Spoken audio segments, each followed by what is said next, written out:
Next topic में हमारे उसी द वर्ल्ड पॉपुलेशन में अगली कड़ी हमारी यहाँ पे है डेंसिटी ऑफ पॉपुलेशन। जैसा कि थोड़ी देर पहले हमने यहाँ पे बताया आपको कि वर्ल्ड की जो 90% पॉपुलेशन है वो वर्ल्ड के 10% लैंड एरिया पे। तो इससे यहाँ पे क्या पता चल रहा है कि एक लिमिटेड पीस ऑफ लैंड में वर्ल्ड का एक अननेसेसरी पॉपुलेशन प्रेशर दिखता है, लेकिन किस जगह पे या किस जगह के लैंड के अकॉर्डिंग वहाँ के पॉपुलेशन का प्रेशर कितना ज़्यादा है या कितना कम है, हम इसी को निकालने के लिए एक टर्म यूज़ करते हैं, हम इसी को बोलते हैं डेंसिटी ऑफ पॉपुलेशन।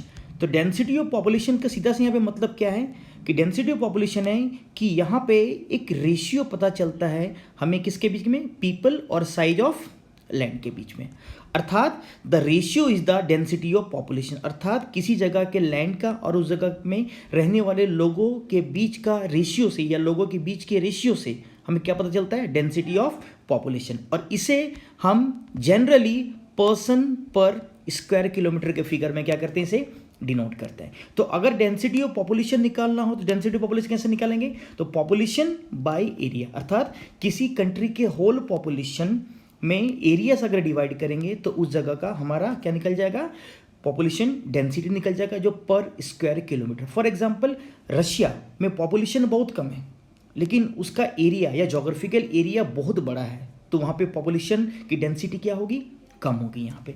लेकिन अगर एक छोटा सा एग्जांपल ले, for example like Bihar, like west Bengal है ना, उसका इंडिया में एरिया ठीक ठाक है, बहुत ज़्यादा बड़ा भी नहीं है बहुत छोटा भी नहीं है, लेकिन वहाँ पे पॉपुलेशन बहुत ज़्यादा है, तो वहाँ पे पॉपुलेशन की डेंसिटी क्या हो जाएगी, ज़्यादा हो जाएगी। जैसा कि आपको पता है कि इंडिया का सबसे most densely populous state as per 2001 census waste Bengal था, बट एज पर 2011 सेंसस अब कौन हो चुका है, बिहार हो चुका है। तो यहीं पे इन सभी बातों को यहाँ पे बताया गया है। आप यहाँ पे जो नीचे एक जो कैलकुलेशन यहाँ पे दिया गया है, इस कैलकुलेशन के माध्यम से आप ये समझ सकते हैं कि किसी जगह में या किस जगह में पॉपुलेशन का प्रेशर ज़्यादा है या पॉपुलेशन की डेंसिटी ज़्यादा है या पॉपुलेशन की डेंसिटी कम है, उसके एरिया के अकॉर्डिंग हम इसे ईजिली यहाँ से निकाल सकते हैं। अगर आप इस वर्ल्ड मैप को ध्यान से देखें, इस वर्ल्ड मैप को पहले ध्यान से देखें, ये आपके मैप वर्क का भी एक अभिन्न हिस्सा हो सकता है। मैप वर्क में देख सकते हैं कि नीचे पॉपुलेशन डेंसिटी के यहाँ पे 5 इंडेक्स दिए हुए, अगर आप नीचे राइट साइड में देखेंगे बॉटम में दिए गए हैं, मोर देन 200 बिल्कुल डार्क कलर से दिया गया है, then 51 to 200, then 11 to 50, then 1 to 10, then less than 1। अगर आप इसमें बिल्कुल भी डार्क कलर को देखेंगे, बिल्कुल भी ब्लैक कलर को देखेंगे, तो डार्क कलर मोस्ट पॉपुलस या मोस्ट डेंसली पॉपुलस एरियाज को दिखाता है। बिल्कुल भी एकदम आप नीचे देखेंगे जहाँ पे लेस देन 1 दिखा हुआ है, तो ये मोस्ट स्पार्सली पॉपुलस एरिया को कहीं ना कहीं ये दिखा रहा है। अगर आप डेंसली पॉपुलस को देखें तो आप इंडिया को देख सकते हैं, ये देखिए ये आप इंडिया का एरिया देख सकते हैं, साउथ एशिया देख सकते हैं, साउथ ईस्ट एशिया देख सकते हैं, नॉर्थ ईस्ट आप यूएसए देख सकते हैं यहाँ पे, इसके अलावा यूके का, आयरलैंड का जो एरिया वो देख सकते हैं, नॉर्थ वेस्टर्न यूरोप का आप थोड़ा सा पार्ट आप यहाँ पे देख सकते हैं। अगर हम यहाँ पे स्पार्सली पॉपुलस स्टेट को देखें तो स्पार्सली पॉपुलस स्टेट या कंट्री या रीजन का 2 मेजर पार्ट दिखता है, या तो बिल्कुल कोल्ड रीजन एकदम बिल्कुल नॉर्थ पार्ट को आप देख सकते हैं, या फिर जो आपका वार्म या हॉट डेजर्ट का एरिया है एकदम फार नॉर्थ में। अगर नॉर्थ अमेरिका में देखें तो इस जगह को आप देख सकते हैं, जैसे अलास्का देख सकते हैं, कनाडा का टुंड्रा वाला पार्ट, टेगा वाला पार्ट, ग्रीनलैंड देख सकते हैं आप यहाँ पे साइबेरिया के नॉर्दर्न मोस्ट पार्ट को देख सकते हैं, आप ऑस्ट्रेलिया का बहुत बड़ा भाग जो एक वार्म डेजर्ट से घिरा हुआ है वहाँ पे स्पार्सली पॉपुलस देख सकते हैं, सहारा डेजर्ट को आप देख सकते हैं यहाँ पे है ना, अमेजन बेसिन के एक बहुत बड़े भाग में पॉपुलेशन डेंसिटी बहुत ही कम नहीं के बराबर पाई जाती है। आप नॉर्वे स्वीडन के जो हाई ऑल्टीट्यूडनल हिली एरियाज को देख सकते हैं। तो एक और ऐसा एरिया है अगर like south east Asia, like monsoon Asia, like south Asia, north east USA, UK, Ireland, north western Europe, जहाँ पे डेंसली पॉपुलस ट्रैक्ट पाया जाता है, लेकिन फर्दर नॉर्थ कॉन्टिनेंट के और फर्दर साउथ वाले भाग में स्पार्सली पॉपुलेशन पाया जाता है। लेकिन इस स्पार्सली पॉपुलेशन और डेंसली पॉपुलेशन के बीच में ये वाला, मैं यहाँ पे कलर से बता रहा हूँ, ये वाला एक ऐसा एरिया है ये वाला ब्लू कलर से आप देख सकते हैं, ये एक ऐसा एरिया है जहाँ पे पॉपुलेशन ना तो बहुत ज़्यादा है ना तो बहुत कम है, जिसे हम लोग मॉडरेटली पॉपुलस स्टेट या मॉडरेटली पॉपुलेशन का स्टेट कह सकते हैं। देखिए यहाँ पे लिखा हुआ है, क्या लिखा हुआ है यहाँ पे, do you observe that this are densely population, जहाँ पे डेंसली पॉपुलेशन का मतलब क्या है कि 200 पर्सन पर स्क्वायर किलोमीटर हमें दिखता है। कौन कौन से एरिया, देखिए आप यहाँ पे एरिया को भी देख सकते हैं। फॉर एग्जाम्पल एरिया को आप यहाँ पे देख सकते हैं, जैसे north eastern part of USA, north western part of Europe, south east Asia और ईस्ट एशिया। तो इन सभी जगहों पे पॉपुलेशन प्रेशर बहुत ज़्यादा है, यहाँ पे पॉपुलेशन की डेंसिटी बहुत ज़्यादा पाई जाती है। Other areas like those near the north and south poles, hot and cold deserts and hill rainfalls areas, equator have a very low density of population, क्योंकि यहाँ पे पॉपुलेशन के रहने के लिए या डेंसली पॉपुलस लोगों के रहने के लिए यहाँ पे वैसे favourable geographical, climatological, economic, socio cultural factors यहाँ पे शायद उतने बेहतर नहीं होंगे यहाँ पे।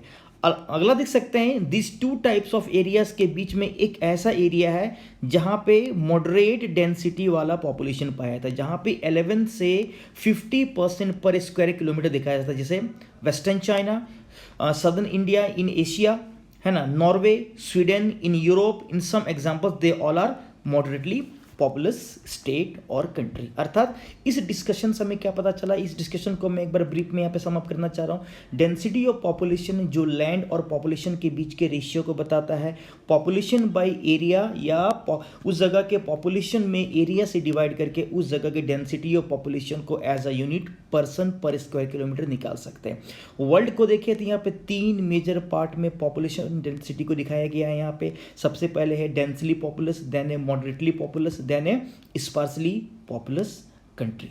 अब अगली पंक्ति में है कि अभी हमने जो भी पॉपुलेशन की डिस्ट्रीब्यूशन को एक ग्लोबल लेवल पे पढ़ा, उस पॉपुलेशन डिस्ट्रीब्यूशन को अफेक्ट करने वाले फैक्टर्स कौन कौन से फैक्टर इस पॉपुलेशन के डिस्ट्रीब्यूशन को क्या करते हैं, प्रभावित करते हैं। सबसे पहला यहाँ पे फैक्टर्स जो है, उस फैक्टर्स को हम लोगों ने 2-3 ब्रॉड हेडिंग में कैटेगराइज किया है, like geographical factors, like economic factors, like socio cultural factors and any other relevant factors also.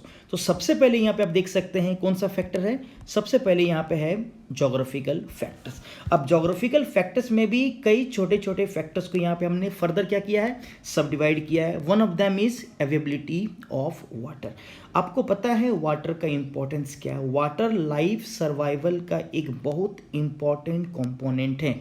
आपने वर्ल्ड में जितने भी मेजर सिविलाइजेशन का नाम सुना होगा, वो सभी सिविलाइजेशन कहीं ना कहीं वर्ल्ड में मेजर रिवर बैंक के अलोंग ही डेवलप हुआ है यहाँ पे, है ना। तो वाटर को हम लोग ड्रिंकिंग पर्पस से, बाथिंग पर्पस से, कुकिंग पर्पस से and any other cattle rearing हो, इंडस्ट्रियल हो, एग्रीकल्चरल पर्पस से यूज़ करते हैं।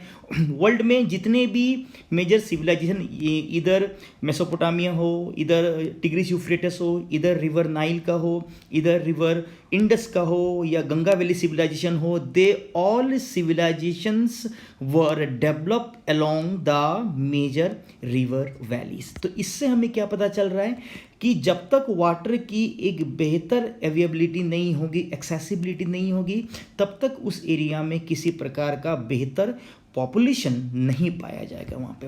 Another important factor is here landform. Landform का मतलब क्या है, भू आकृति, like mountain, like plateau, like plain, है ना। तो लैंडफॉर्म्स भी बहुत इंपॉर्टेंट रोल प्ले करता है यहाँ पे। अर्थात माउंटेन की बात करें, प्लेटू की बात करें, इस प्रकार के लैंडफॉर्म्स में उतने बेहतर लिविंग कंडीशंस या हैबिटेट कंडीशंस नहीं पाए जाते हैं। तो इंसान आमतौर पे फ्लैट लैंड में, इस प्रकार का लैंड, फ्लैट प्लेन, इस प्रकार का लैंड जहाँ पे स्लोप कम होते हैं, जहाँ पे ग्रेडियंट कम होते हैं, जहाँ पे ज़्यादा दिक्कतें ना हो, उस जगह को रहने के लिए वो ज़्यादा क्या करते हैं, प्रेफर करते हैं। क्यों?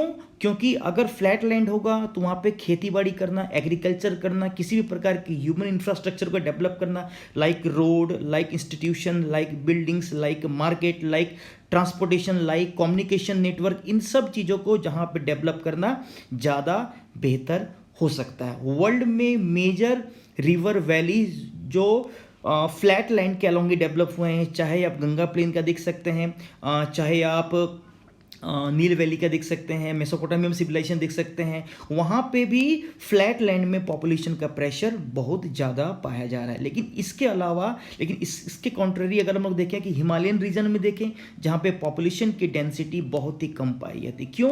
क्योंकि वहाँ पे फ्लैट लैंड नहीं होगा तो वहाँ पे उतने बेहतर ह्यूमन लैंडस्केप को डेवलप करने के लिए बेहतर फैसिलिटीज़ या बेहतर सुविधाएँ वहाँ पे नहीं पाई जाएंगी। Next another important factor is climate.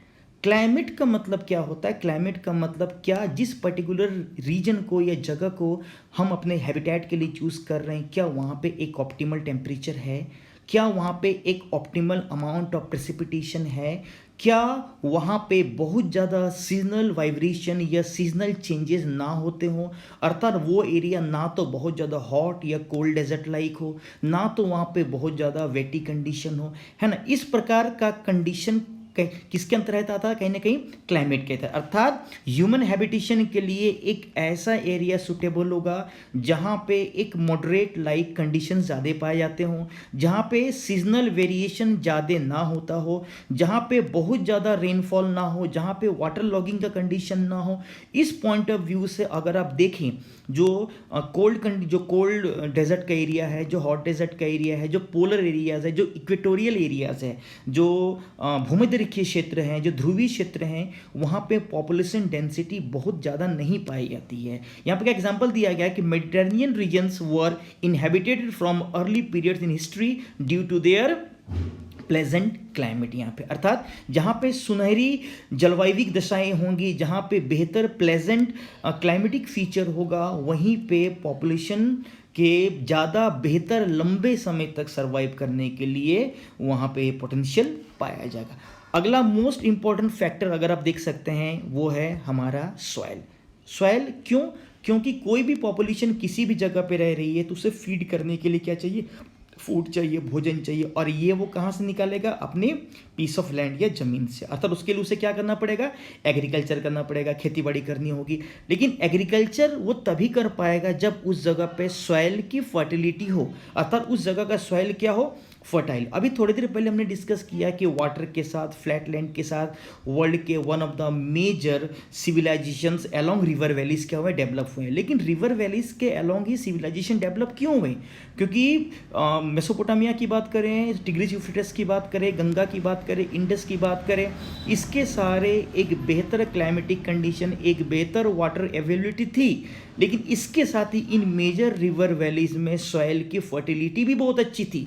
इसलिए है ना, therefore areas which have fertile loamy soils have more population living on them as this can support intensive agriculture. Intensive agriculture का मतलब यहाँ पे क्या हो रहा है कि यहाँ पे अगर जहाँ पे ज़्यादा बेहतर सुविधाएं होंगी, ज़्यादा बेहतर मिट्टी होगी, वहाँ पे हम लोग बहुत ज़्यादा गहन खेती। इंटेंसिव एग्रीकल्चर का मतलब क्या होता है कि खेती बाड़ी बहुत अच्छे तरीके से करना, बहुत बड़े पैमाने पे प्रोडक्शन लेना, और ज़मीन के लिमिटेड पीस ऑफ लैंड से बहुत बड़े अमाउंट में प्रोडक्शन को लेना यहाँ पे। तो they all are the geographical factors. मैं जोग्राफिकल फैक्टर्स को अगेन यहाँ पे समअप कर रहा हूँ। कौन कौन से फैक्टर्स जोग्राफिकल फैक्टर्स में थे?